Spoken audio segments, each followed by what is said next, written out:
Quand il n'y avait rien à manger et que, comme des enfants, nous nous plaignions parce que nous avions faim, elle répliquait sèchement: c'est la faute de ton père, va te plaindre à lui. Ma mère a quitté son emploi rapidement et a ensuite refusé de travailler, multipliant les excuses. Pendant ce temps, je jonglais entre les cours, un emploi à temps partiel et la gestion du foyer. Elle se vantait même de la pension alimentaire qu'elle recevait. Elle racontait à qui voulait l'entendre que je n'étais pas sérieuse et que je ferais mieux d'abandonner mes études.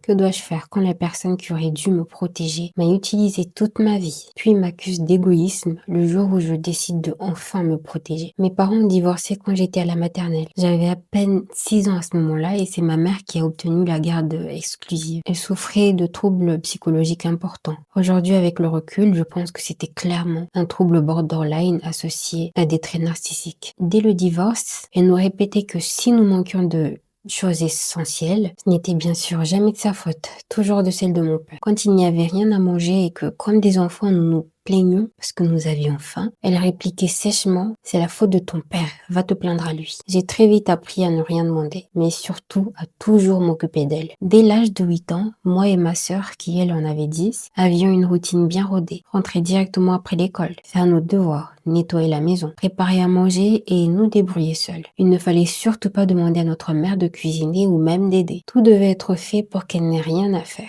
À l'époque, ça nous semblait normal, tout comme les humiliations quotidiennes et le fait d'être rabaissé en permanence. La situation s'est fortement aggravée durant ma dernière année de lycée. Ma grand-mère est décédée quelques mois auparavant. Alors, ma mère a quitté son emploi rapidement pour dépenser l'intégralité de l'héritage qu'elle avait reçu. Une somme pourtant conséquente pour l'époque. Elle a ensuite refusé de travailler, multipliant les excuses, tout en sortant régulièrement, menant une vie insouciante. Pendant ce temps, je jonglais entre les cours, un emploi à temps partiel et la gestion du foyer. Lorsqu'une facture n'était pas payée ou que le frigo était vide, sa réponse était toujours la même: tu travailles, pourquoi tu ne payes pas? Elle se vantait même de la pension alimentaire qu'elle recevait et qu'elle appelait ironiquement son salaire. Lorsque le moment était venu pour moi de choisir une école après mon lycée, elle se plaignait sans cesse des coûts, sans avoir jamais mis le moindre centime de côté, alors qu'elle aurait pu le faire avec la pension. J'ai donc opté pour une école publique. La première année, grâce à des aides financières et mon travail, j'ai réussi à m'en sortir. Mais lors de ma deuxième année, tout a failli s'effondrer. Mes dossiers fiscaux avaient été envoyés à son domicile et détruits. Cela a retardé mes démarches et a failli me faire perdre mes aides. Quand je l'ai confrontée, elle a menti, nié, jusqu'à ce qu'une tierce personne intervienne pour m'aider à régulariser ma situation. Le même scénario s'est reproduit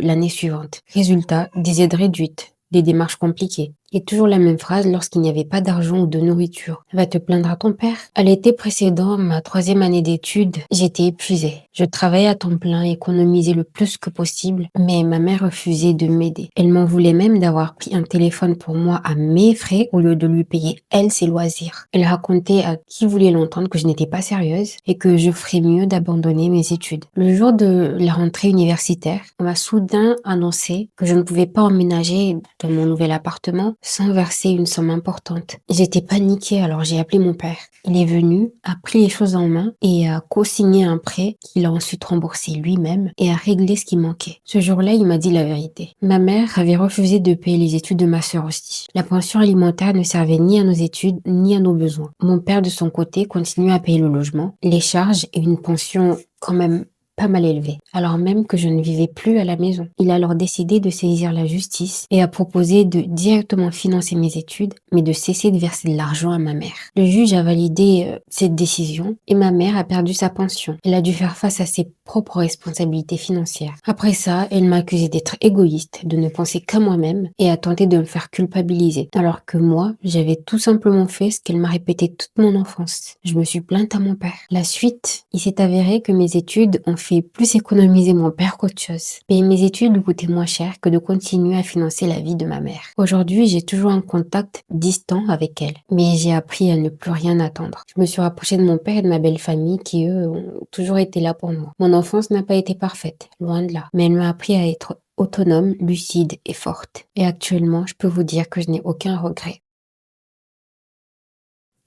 Je sais pas trop quoi dire pour la fin de cette vidéo. Alors si elle vous a plu, n'hésitez pas à me lâcher un j'aime, à commenter si vous voulez. Et moi je vais y aller. Je vous dis bye et à demain. Je vous fais de gros bisous.